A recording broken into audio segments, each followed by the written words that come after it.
칼바르트의 성경관 계시관 비판. 칼바르트는 20세기 신학에 지대한 영향을 미친 신학자로 자유주의 신학의 한계를 지적하며 말씀의 신학을 주창했지만 개혁주의 신학의 관점에서 그의 성경관과 계시관은 다음과 같은 중요한 비판점들을 가지고 있습니다. 1. 칼바르트의 성경관에 대한 개혁주의적 비판. 개혁주의는 성경을 하나님의 영감된 무오하고 무료한 말씀으로 믿습니다. 성경 자체가 하나님의 계시이며 그 안에 오류가 없다고 봅니다. 그러나 바르트의 성경관은 이에 대해 중요한 차이를 보입니다. 바르트는 성경을 하나님의 말씀 그 자체로 보지 않고 하나님의 말씀에 대한 증언으로 이해합니다.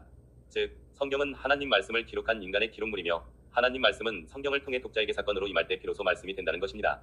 이는 성경 자체의 객관적인 권위와 무오성을 약화시키는 결과를 초래합니다. 개혁주의는 성경이 인간 저자를 통해 기록되었지만 성령의 유기적 영감으로 인해 하나님의 완벽하고 오류 없는 말씀으로 존재한다고 믿습니다. 바르트는 성경이 인간의 기록물이기 때문에 인간적인 오류나 한계가 있을 수 있다고 봅니다. 이는 성경의 역사성, 과학적 정확성 등에 대한 비판적 태도로 이어질 수 있습니다. 반면 개혁주의는 성경의 모든 내용이 하나님의 영감으로 기록되었기에 역사적, 과학적, 교리적으로 오류가 없음을 강조합니다. 바르트는 일반 역사와 초월적이고 구속사적인 참역사를 구분합니다. 예수님의 부활과 같은 사건을 역사적 사건이 아닌 참역사로 이해하는 경향이 있습니다. 이는 성경에 기록된 사건들의 객관적 역사성을 약화시키고 실제 발생한 사건으로서의 의미를 퇴색시킬 수 있다는 비판을 받습니다. 개혁주의는 성경에 기록된 모든 사건, 특히 예수 그리스도의 역사적 성육신, 죽음, 부활은 실제로 발생한 역사적 사실임을 확고히 믿습니다. 2. 칼바르트의 계시관에 대한 개혁주의적 비판. 개혁주의는 하나님의 계시를 일반 계시와 특별 계시로 구분하며 성경은 특별 계시의 정점이라고 봅니다. 반면 바르트의 계시관은 이에 대해 다음과 같은 비판을 받습니다. 바르트는 자연을 통한 일반 계시를 사실상 거부합니다. 그는 인간의 죄로 인해 하나님을 인식할 수 있는 가능성이 완전히 상실되었다고 보며 오직 예수 그리스도를 통한 특별 계시만이 유일한 계시라고 주장합니다. 이는 자연과 역사를 통해 자신을 계시하시는 하나님의 주권과 은혜를 제한하는 것으로 개혁주의는 만물과 양심을 통해 하나님을 알 수 있는 일반 계시의 존재를 인정합니다. 비록 죄로 인해 인간이 일반 계시를 온전히 이해하지 못하더라도 일반 계시는 하나님의 존재와 속성에 대한 증거가 되며 인간의 죄에 대한 변명할 수 없음을 드러냅니다.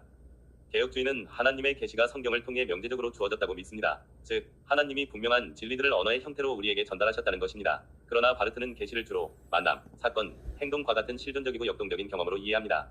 이는 객관적인 진리의 내용을 약화시키고 주관적인 경험을 강조하게 될 위험이 있습니다. 개혁주의는 계시가 객관적인 진리의 내용을 담고 있으며 이는 성경에 명확히 기록되어 있다고 봅니다.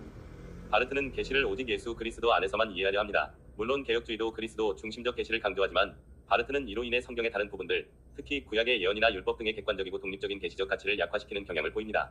또한 그의 그리스도 중심주의는 삼위일체론을 설명함에 있어서도 해결의 철학적 요소가 개입되어 인간 예수에 대한 지나친 강조로 이어질 수 있다는 비판을 받습니다.